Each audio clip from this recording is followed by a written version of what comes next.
Psalms number 10 from the New Living Translation. And here's what the Word of God says from Psalms number 10, verse 1 through 3.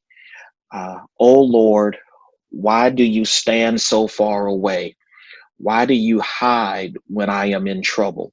The wicked arrogantly hunt down the poor. Let them be caught in the evil they plan for others. For they brag about their evil desires. They praise the greedy and curse the Lord.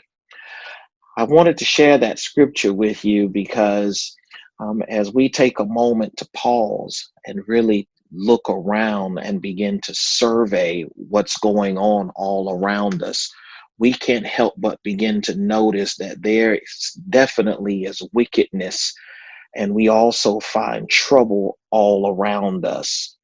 It's almost as if the wicked go unchecked, and the wicked are even brazen enough to gloat in their sins.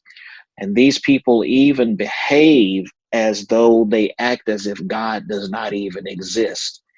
And their arrogant behavior communicates that their trouble will never come their way, that they cause upon others.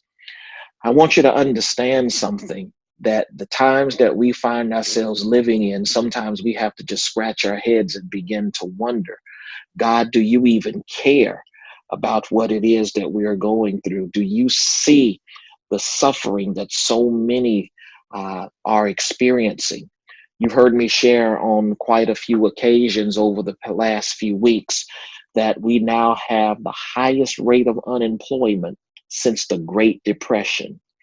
Just today, the Secretary of the Federal Reserve, the chairperson of the Federal Reserve, Jay Powell, just shared with the entire United States that we now should begin to prepare ourselves for another economic meltdown that we have never experienced before in our lifetimes.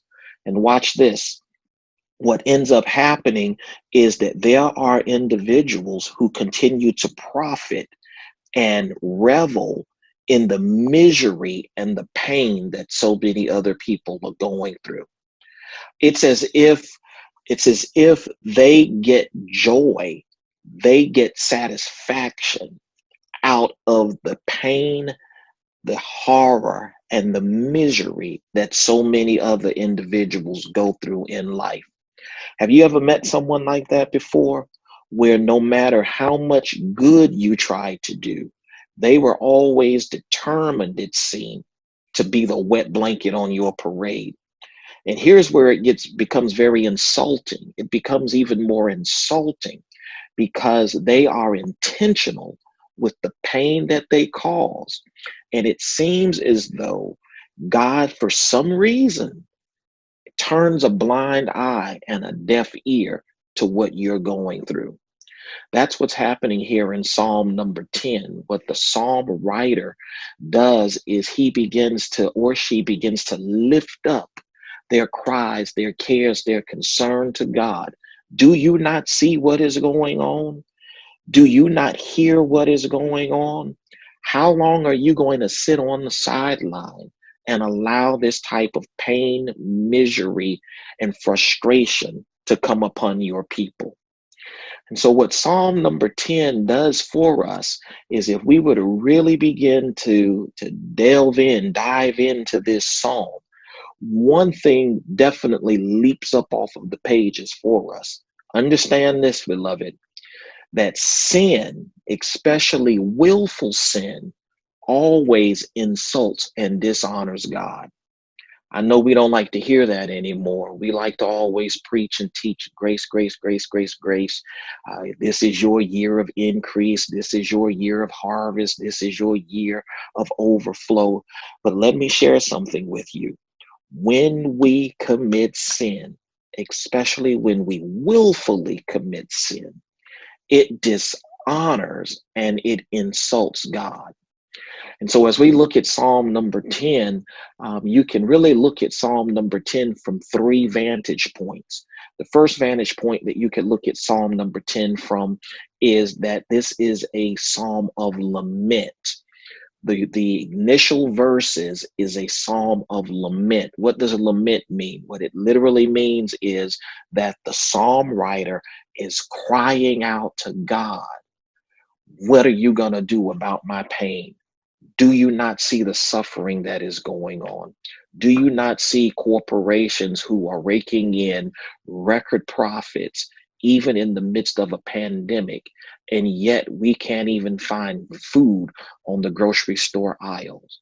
What are you going to do, God, when you see that they begin to gloat and revel in some of the hurt and the pain that we are going through? The psalm writer here in Psalm number 10 begins with with a cry of lament. But then the psalm takes a pivot to the second vantage point we can look at it through. And that is that the psalm writer then pivots into an invocation for God to act. That's literally what invocation means. It means that you are inviting God to come into a particular space, to come into whatever it is you find yourself at.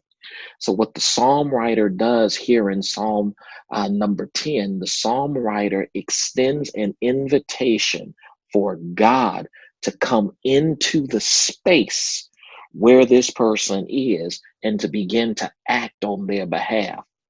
Then the third vantage point that you can look at this Psalm number 10 through is that the psalm writer declares with certainty that God will do just as the writer has asked. That really ought to make you shout right there, because again, the psalm writer says, I know who I can take my cares and my cries and my concerns to.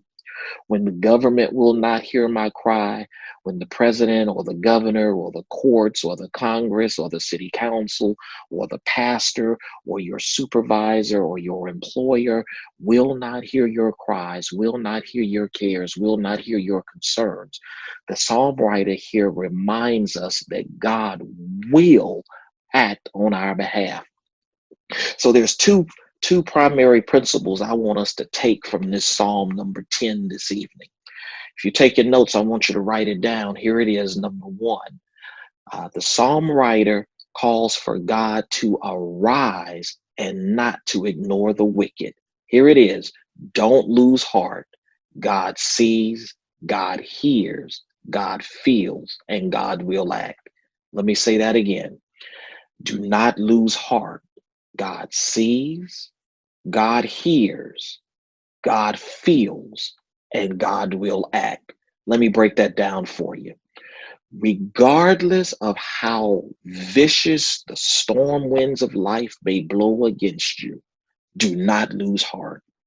Regardless of how bad the situation may seem, do not lose heart.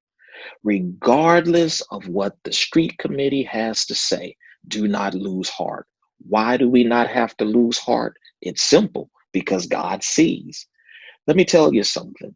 Just because there's wickedness that goes on all around us does not mean that God is blind. God sees all. Here it is. And God feels. When you are pained, when you are discomforted, when you are going through agony, understand, beloved, God feels the pain that you feel as well. And here it is, because God sees, because God hears, because God feels, here it is, God will also act. The psalm writer makes a declarative statement that God will do something about this situation that I now find myself in. And here's the second point that I want you to take away from this Psalm number 10. Here it is. Regardless of how bad it may seem, God is still in charge. That does my soul happy right there. Let me say it one more time. Regardless of how bad it may seem right now, you remember God is still in charge. That's what verse 16 says here in Psalm number 10. We look at verse number 16. What the psalm writer says is, the Lord is king forever. Watch this, and ever. The godless nations will vanish from the land. Verse 17, Lord, you know the hopes of the helpless. Surely you will hear their cries and you will comfort them. And listen to verse 18, you will bring justice to the orphans and the oppressed, so mere people can no longer terrify them. All I'm trying to say to you is that yes, there's wickedness that's all around us. Yes, there is evil that is all around us. Yes, there is sin that is all around us. But I want to remind you and challenge you, do not lose heart. When the storm winds of life begin to blow against you, you remember that God sees all. You remember that God hears. You remember that God feels what you're going through. You remember God will act on your behalf. I want you to remember, regardless of how bad it may seem, God is still in charge. And so as I close out our devotion, I want to close out our devotion with this prayer for you. Here it is. Lord, you know exactly what's going on all around me. And so I call out to you right now to hear my cry, to hear my pain, to feel my pain. Just as the psalm writer said in Psalm number 10, arise, O God, please arise and do something about what's going on. I know you hear me. I know you feel me. And I will still continue to keep my hope and my trust in you. Thank you. Have a blessed evening. Bye-bye.